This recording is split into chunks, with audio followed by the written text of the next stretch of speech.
Good evening দোস্ত বন্ধুরা, আপনারা সবাই কেমন আছেন একটু কমেন্ট করে জানাবেন।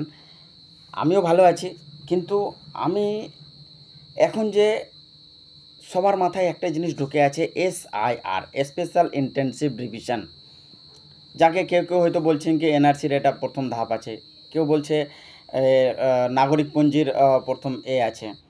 তো এর জন্য আমাদের যে সচেতন হওয়ার দরকার আছে ভারতের প্রত্যেকটা নাগরিককে, যে নিজের নাগরিক এর যে ডকুমেন্ট দেখাতে হবে, তার জন্য কিছু জনস্বার্থমূলক প্রচার আমি আপনাদের সুবিধার্থে এবং সবার সুবিধার্থে করছি।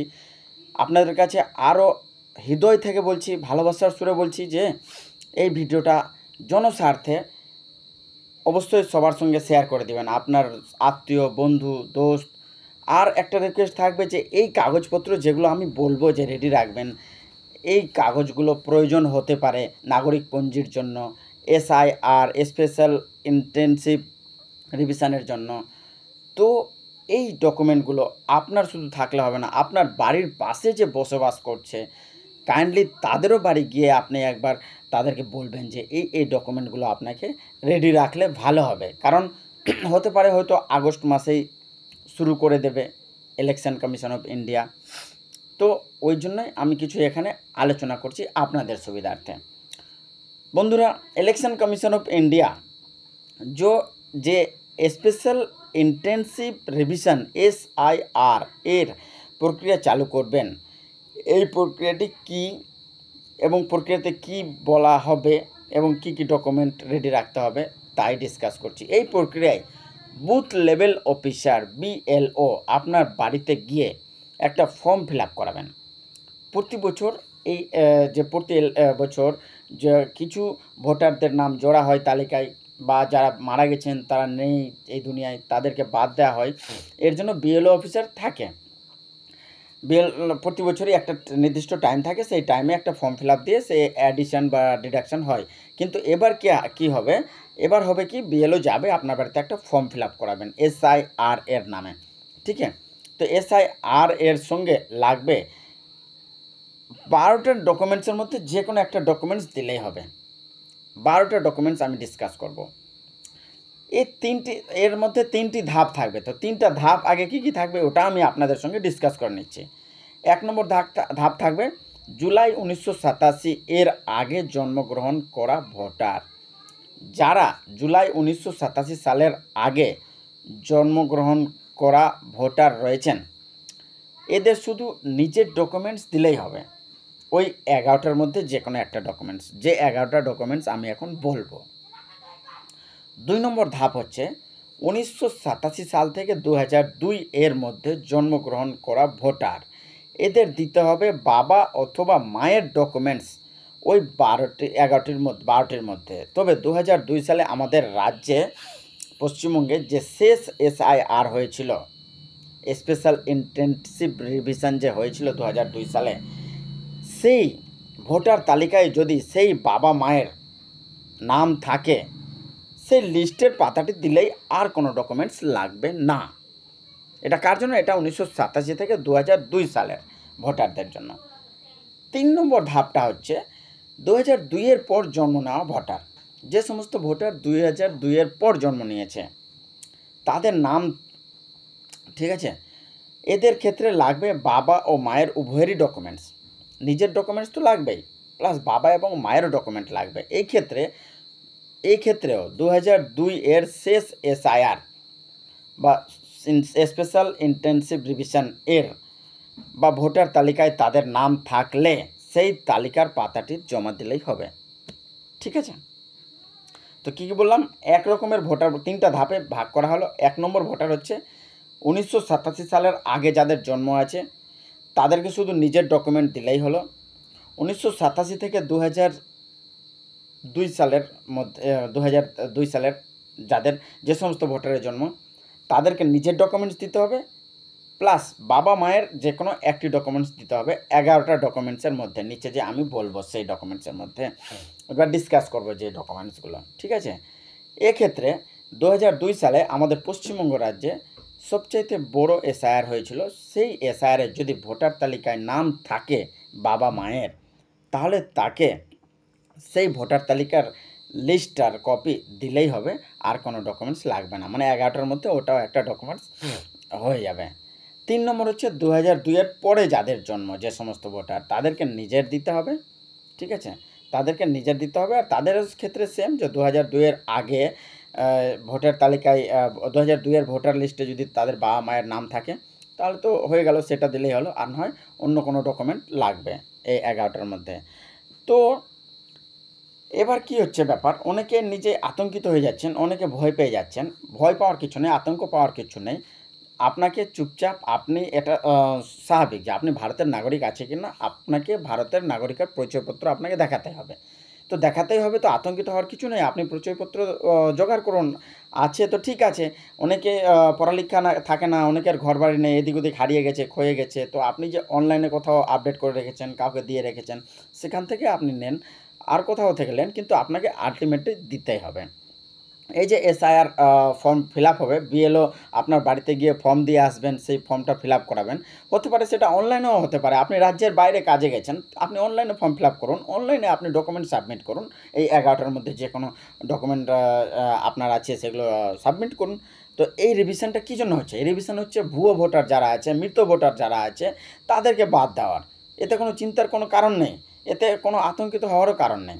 ঠিক আছে, আপনি আরাম রিল্যাক্স মাইন্ডে, আতঙ্কিত হলে কি আপনি আর কাজটা ভালোভাবে করতে পারবেন না। রিল্যাক্স মাইন্ডে এই কাগজপত্রগুলো জোগাড় করুন। কেউ যদি বাইরের রাজ্যেও থাকেন তো কোনো চিন্তা নাই, আপনি অনলাইনেও ফর্ম ফিল আপ করতে পারবেন, এরকমও সুবিধা দিতে পারে।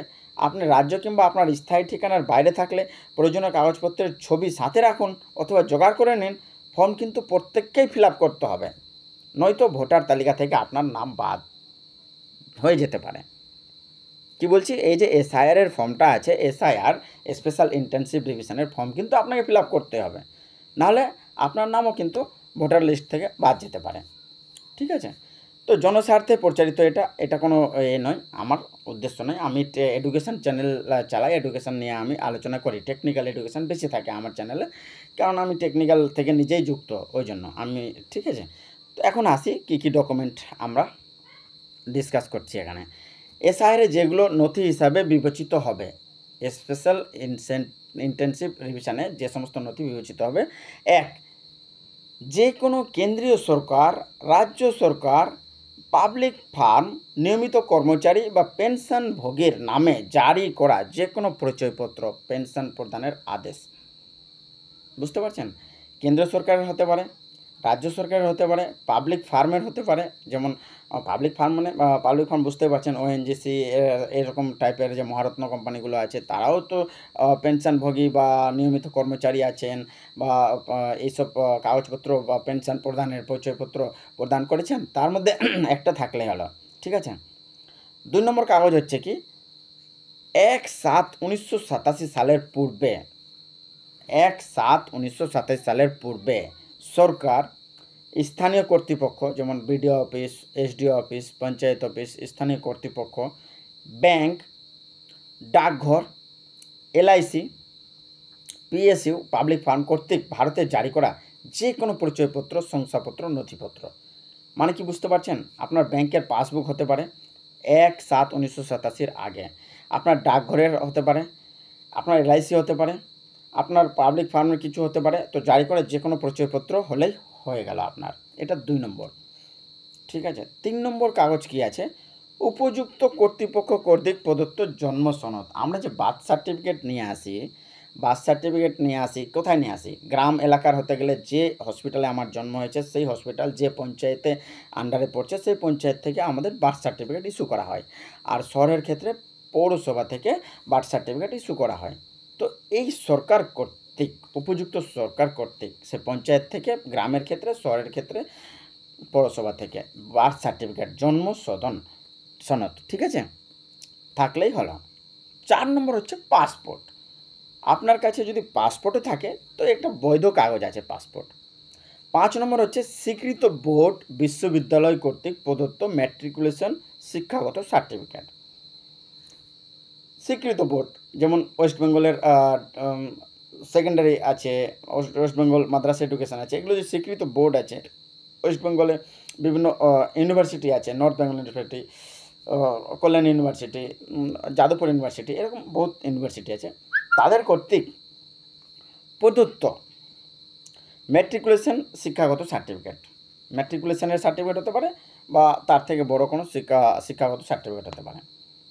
তো বুঝতে পারছেন 5 নম্বর কাগজ হয়ে গেল। 6 নম্বর কাগজ উপযুক্ত রাজ্য কর্তৃপক্ষ কর্তৃক জারি করা স্থায়ী বসবাসের শংসাপত্র, বাসস্থান শংসাপত্র বা ডোমিসাইল শংসাপত্র এসডিও থেকে জেনারেলি হয়। কারণ কি, আমরা পঞ্চায়েত থেকে নিই, পঞ্চায়েত থেকে নিয়ে সেটা বিডিও অফিসে জমা দিই, বিডিও অফিস সেটাকে আবার ট্রান্সফার করে এসডিও অফিসে পাঠাই, আবার এসডিও থেকে ইস্যু করা হয়, সেটা হচ্ছে আমাদের শংসাপত্র, স্থায়ী বসবাসের শংসাপত্র। তো 7 নম্বর কি, বন আধিকারিক সার্টিফিকেট, বন অধিকারী সার্টিফিকেট যদি থাকে তাহলেও চলবে, ঠিক আছে।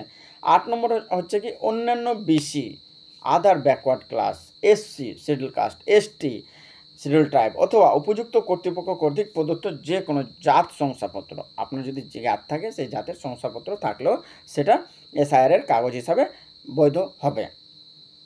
9, জাতীয় নাগরিক পঞ্জি, যেখানে এটি বিদ্যমান, জাতীয় নাগরিক পঞ্জি যেটা হয়েছিল সেটা 2002 লাস্ট এসআইআর হয়েছিল, সেখানেও যদি বাবা মায়ের আপনার নাম নথিভুক্ত থাকে তাহলে সেটাও কাগজ বৈধ, ঠিক আছে। এবার আসি 10 নম্বর পয়েন্ট, রাজ্য স্থানীয় কর্তৃপক্ষ কর্তৃক প্রস্তুত পারিবারিক নিবন্ধন, পারিবারিক নিবন্ধন থাকলেও হলো, রাজ্য অথবা স্থানীয় কর্তৃপক্ষ দ্বারা পারিবারিক নিবন্ধন থাকলেও সেটা বৈধ কাগজ হিসাবে বিবেচিত হবে। 11 নম্বর, সরকার কর্তৃক প্রদত্ত যে কোনো জমি বাড়ি বরাদ্দের সার্টিফিকেট, সরকার কর্তৃক, সরকার ডিস্ট্রিবিউট করেছে যে কোনো জমি ও বাড়ি বরাদ্দ করেছে তার সার্টিফিকেট যদি থাকে তাহলে আপনার সেই কাগজটা, সার্টিফিকেটটা এসআইআরের বৈধ কাগজ হিসাবে গণ্য হবে। তাহলে একবার আর রিভিশন করে দিই, আতঙ্কিত হওয়ার কিছু নেই। 3টা ভাগ আগেই বলেছিলাম, 87-এর আগে, 1987-এর জন্মের আগে, 1987 থেকে 2002 আর 2002-এর পরের ভোটারদের জন্য, এই 3টা ডিভাইড ছিল। এবার কাগজ কী কী হলো, তাহলে একটা, কেন্দ্র সরকার, রাজ্য সরকার, যে কোনো সরকার বা প্রাইভেট ফার্মগুলোর পেনশনভোগী কাগজপত্র বা আইডেন্টি কার্ড থাকলেই হলো। 2 নম্বর, 1/7/1987 সালের পূর্বে সরকার স্থানীয় কর্তৃপক্ষের ব্যাংকের, ডাকঘরের, এলআইসির কোনো প্রাইভেট ফার্মের কাগজপত্র জারি করে থাকলেই হলো। 3 নম্বর, উপযুক্ত কর্তৃপক্ষ কর্তৃক বার্থ সার্টিফিকেট থাকলে হলো। 4 নম্বর, পাসপোর্ট। 5 নম্বর, স্বীকৃত বিশ্ববিদ্যালয়ের কোনো নথিপত্র, ম্যাট্রিকুলেশন শিক্ষাগত সার্টিফিকেট। 6 নম্বর, উপযুক্ত রাজ্য কর্তৃপক্ষ কর্তৃক জারি করা ডোমিসাইল সার্টিফিকেট বা স্থায়ী বসবাসের শংসাপত্র। 7, বন অধিকার সার্টিফিকেট। 8, অন্যান্য এসসি এসটি ওবিসি সার্টিফিকেট। 9, জাতীয় নাগরিক পঞ্জি, যেখানে উল্লেখ আছে 2002-এর লাস্ট। 10, রাজ্য স্থানীয় কর্তৃপক্ষ কর্তৃক প্রস্তুত পারিবারিক নিবন্ধন। 11, সরকার কর্তৃক প্রদত্ত যে কোনো জমি বাড়ি বরাদ্দের সার্টিফিকেট। তো দোস্ত, এখানে আরও যদি আপনার কোনো এনকোয়ারি থাকে, আরও কিছু আপনার জানার থাকে, তা আপনি এই ভিডিওর নিচে অবশ্যই কমেন্ট করুন, আপনাকে আমি অবশ্যই হেল্প করব। আর ধন্যবাদ ফ্রেন্ড। নিজের কাগজ ঠিক করে চুপচাপ বসে থাকিয়ে না, আপনার বাড়ির আশেপাশে যারা আছে তাদেরও একটু কাগজ পত্র একটু দেখতে হেল্প করুন, তাদেরকে সাহায্য করুন, তারাও যেন কোনো রকম তাদের মধ্যে তো চুক না হয়, তারাও যেন ভোটার লিস্ট থেকে বাদ না পড়ে যায়। তো দোস্ত, আমার এটুকুই আপনাদের জন্য মেসেজ ছিল।